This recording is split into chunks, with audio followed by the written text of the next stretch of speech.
to travel for pleasure, you need free time, and a new survey finds that more women are rejecting the corporate ladder and the money that goes with it because they want more free time, and more importantly, they want more flexibility. They want to get more out of life. Don't you go get any ideas. Right. What are you talking about? We'll take a closer look at that survey in just a moment. First, though, we want to introduce you to one businesswoman who did make that decision, who chose to step back.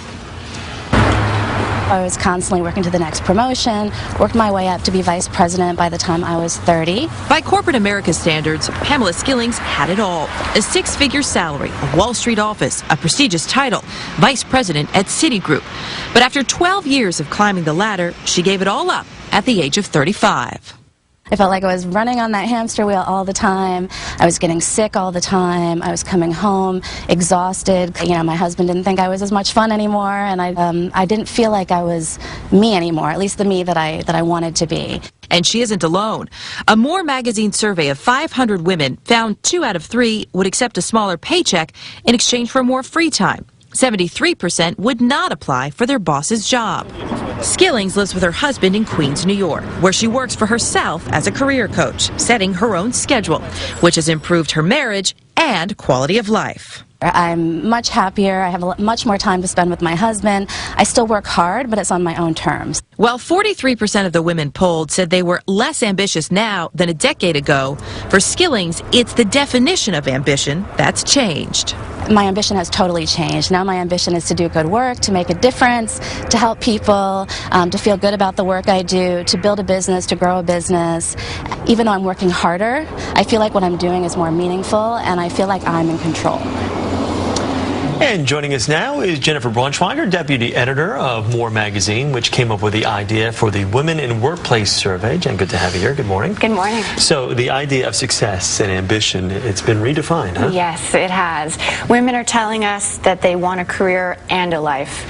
And by career, they don't mean that they want to work less, but they do want more control over how, where, when they work, so that they can fit in things that are important to them. Well, I like as we heard from the woman in the piece, it's really about redefining your definition of ambition, because there's something very ambitious about wanting to spend time with the people that you love. Yes, or have some me time. Yeah. Some time to do things that are interesting to you.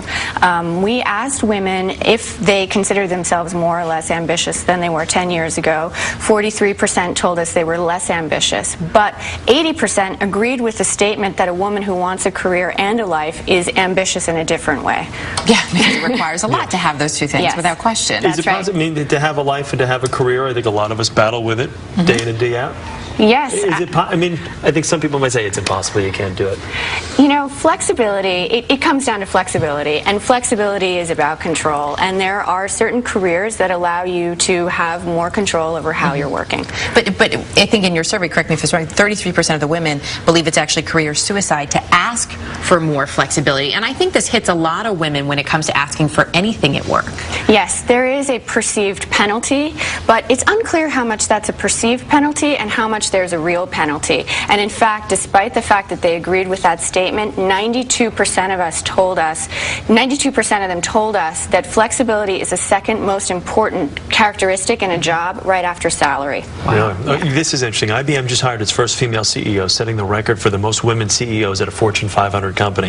Yet, as we just heard, 73% of women wouldn't even apply to their boss's job. Why don't more women follow in footsteps of some of these women that do achieve and basically strive for some of these high-level positions? What we hear over and over again is it's just not worth it. They don't want the politics, they don't want the pressure, they don't want the responsibility. If they want to work hard, they want to be taken seriously at work, but they don't necessarily want to advance into those spots where it requires you to give up everything else. How much of this, too, the changing mindset of a lot of women is the changing perception of what women do? That, you know, I think the hardest job in the world is being a stay-at-home parent, and yet for a long time people sort of looked down on that job. People are understanding the challenges that go along with that. So do you think public perception played into this in some way? Sure. You know, interestingly, when we asked women what they would do with the flexibility, they didn't talk about child care, which makes me think that women are starting to figure out how to combine a career and kids,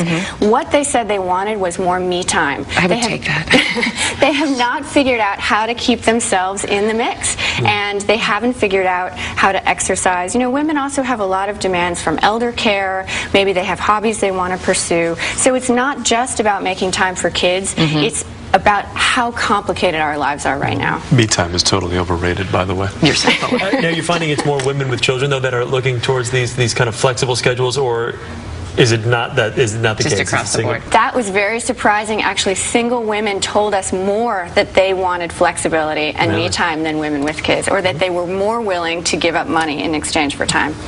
That's because you need the money once you have kids. I'm sure that's part of it. So many more responsibilities. Yeah. All right, Jennifer, thank Really you nice very to have much. you here. Thank you.